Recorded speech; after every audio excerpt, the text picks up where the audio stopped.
రాయలసీమపై కేంద్రం వరాలు కురిపించింది. కడప జిల్లా కొప్పర్తిలో ఇండస్ట్రియల్ కారిడార్కు నిధులు కేటాయించింది.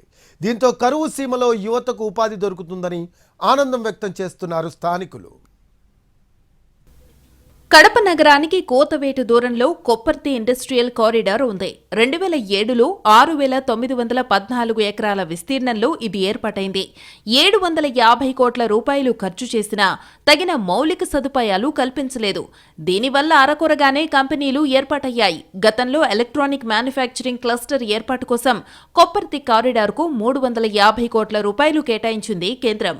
రోడ్లు, ఇతర మౌలిక వసతుల కోసం మరో 200 కోట్ల రూపాయలు ఇచ్చింది. ఇప్పుడు మరోసారి కేంద్రం కొప్పర్తిపై దృష్టి పెట్టింది. 2,137 కోట్ల రూపాయలు విడుదల చేసింది. ఈ నిధులతో 2,596 ఎకరాల్లో పారిశ్రామిక హబ్ను ఏర్పాటు చేయనున్నారు. దీని ద్వారా 54,000 మందికి ఉపాధి అవకాశాలు లభించనున్నాయి. కొప్పర్తి ఇండస్ట్రియల్ కారిడార్లో ప్రస్తుతానికి కేవలం 2 పెద్ద కంపెనీలు ఉన్నాయి. అలాగే 30 మధ్య, చిన్న తరహా పరిశ్రమలు ఏర్పాటయ్యాయి.